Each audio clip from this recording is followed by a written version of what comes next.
The end of the American Civil War signaled the start of an immense challenge, demobilizing millions of Union and Confederate troops. These men, having endured the furnace of war, now faced the daunting task of returning to a civilian world.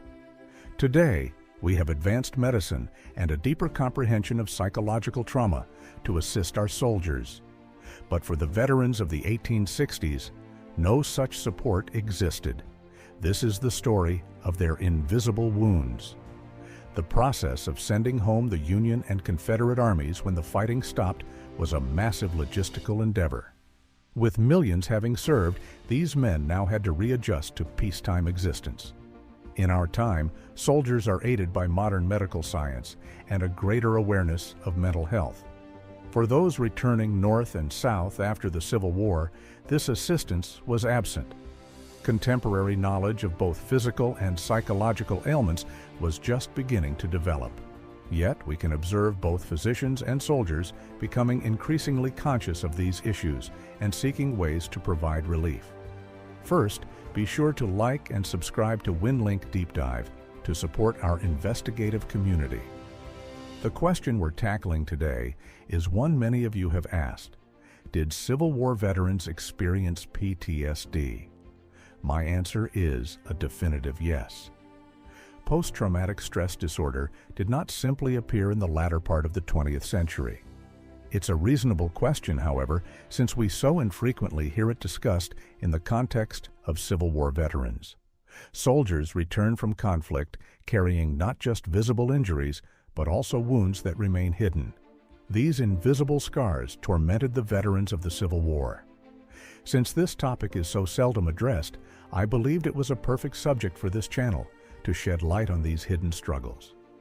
A poem called Bob Ridley, found in a Soldier's Home newsletter, speaks volumes. It describes a soldier who fought in 20 battles without a single physical injury. That was luck, the poem says, but as soon as they mustered us out, I lost the old vigor and wandered about.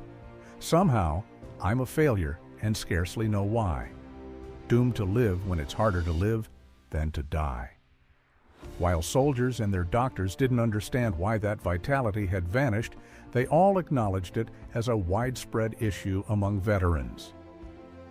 Civilians witnessed soldiers come back from the front and, in their words, amount to nothing, often turning to heavy drinking.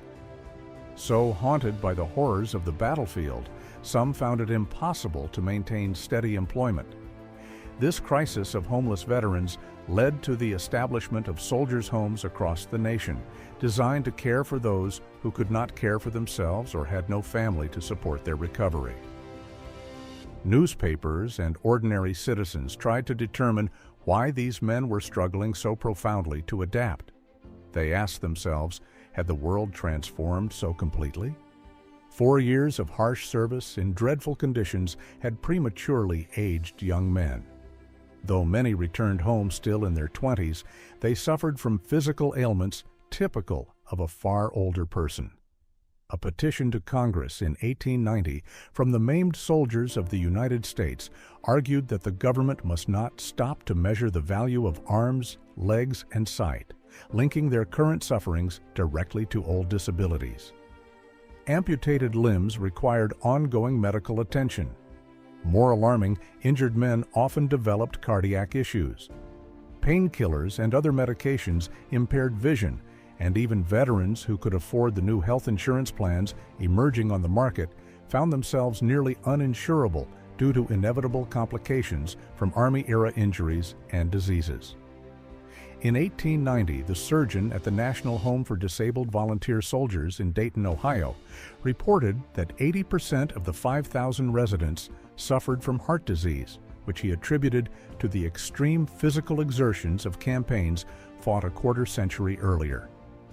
Though the diagnosis of such conditions was primitive, it was clear tens of thousands of men were plagued by heart problems connected to their service.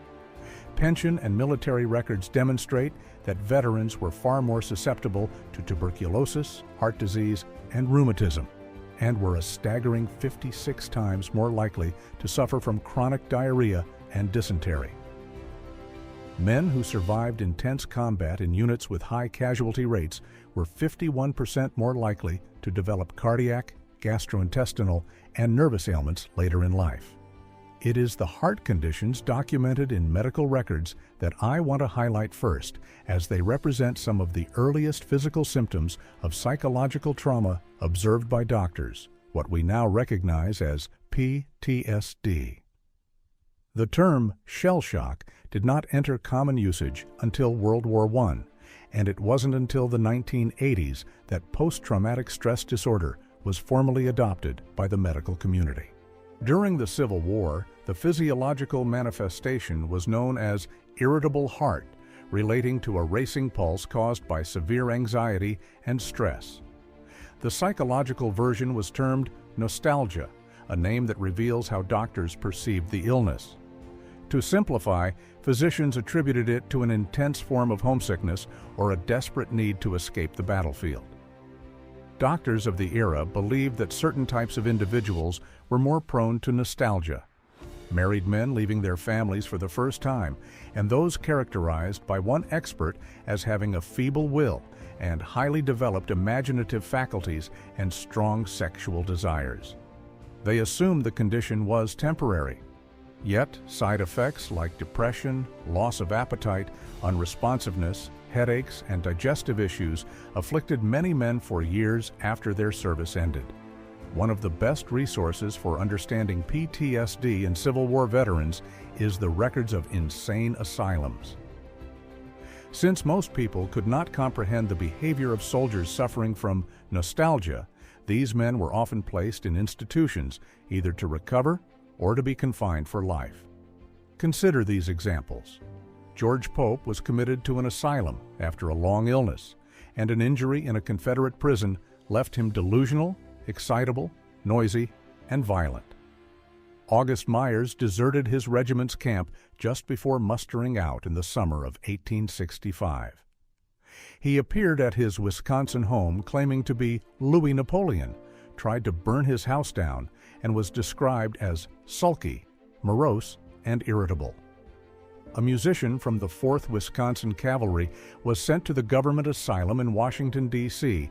during the war for irrational thoughts of home.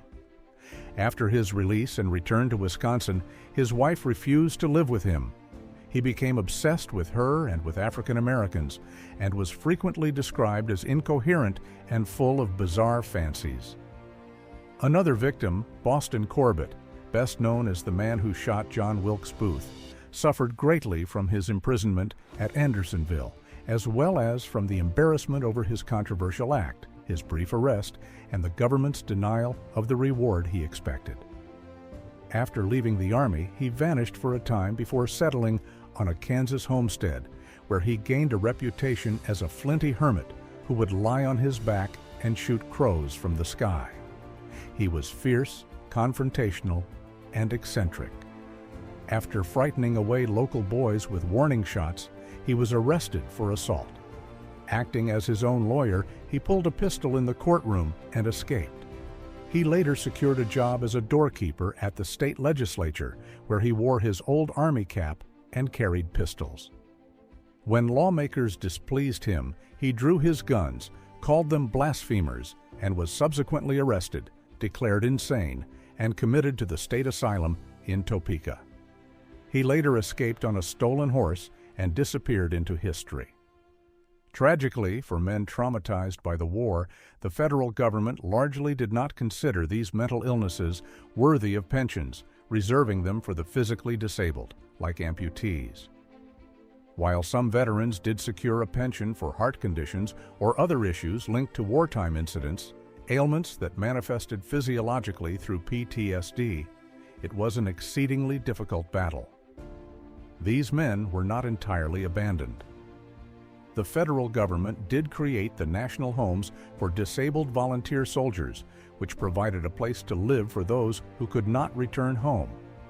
Southern states also established their own veterans' homes. However, a serious problem festered within these institutions.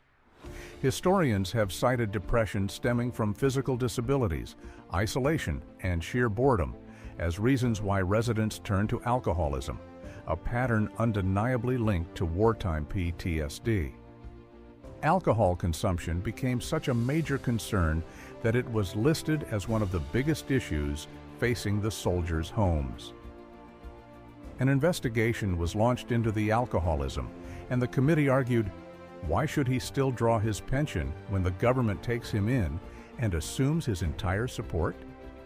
Because so many veterans spent their pension on alcohol, the committee saw it as an act of mercy to reduce their monthly payment from $8 to $4, hoping to curb the drinking. This policy had mixed results and ultimately harmed the veterans who relied on that income. I share these stories to bring awareness to invisible wounds. Too often, we overlook the mental health of our veterans and of people in general. While our systems for helping veterans are still imperfect, we are making progress in understanding these illnesses and overcoming them. If you are struggling, help is available. Please reach out. Check on the people in your life. Make sure they are okay. Your life has immense value. Share this message. If you want to learn more about Civil War veterans, I heavily referenced and used as the foundation for this video the book Sing Not War by James Martin. It is one of the finest works on Civil War veterans during the Gilded Age, highlighting not only their struggles, but also their successes in the post-war world. So, to return to the question we posed at the start, yes, Civil War soldiers absolutely had PTSD. These historical accounts show how far we've come in recognizing and treating these wounds, yet they also remind us of the long journey still ahead. If you found this deep dive insightful, please like, subscribe, and share it with someone who would appreciate it. Thanks for watching.